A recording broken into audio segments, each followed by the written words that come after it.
want to be like the happy prince, asked a sensible mother of her little boy who was crying for the moon.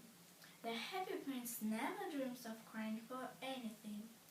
I'm glad there is someone in the world who is quite happy, muttered a disappointed man as he gazed at the wonderful statue.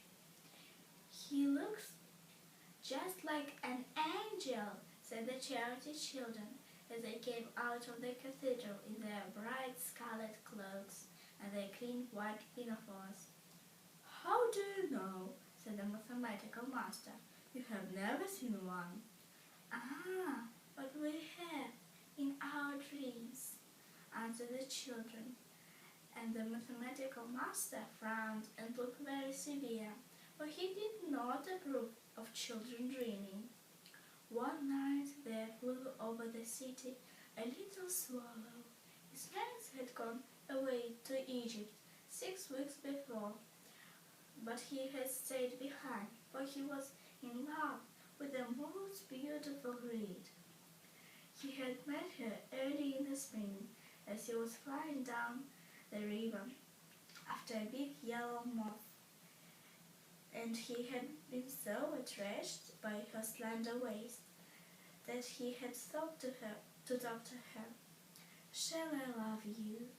Said the swallow, who liked to come to the point at once, and the reed made him a low bow.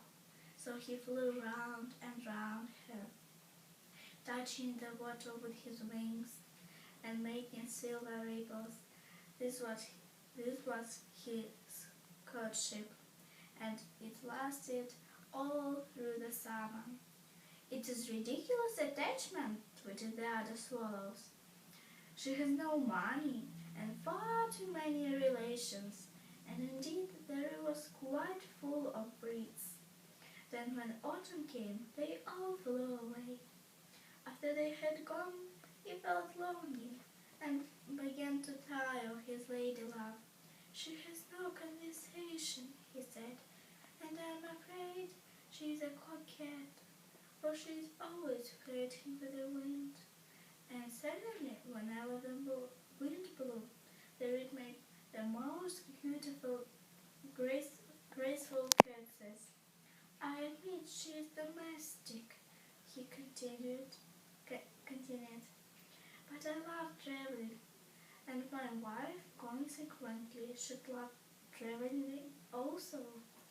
Will you come away with me? He said finally to her, but the reed shook her head. She was so attached to her hoe. You have been trifling with me, he cried. I'm off to the pyramids. Goodbye, and he flew away.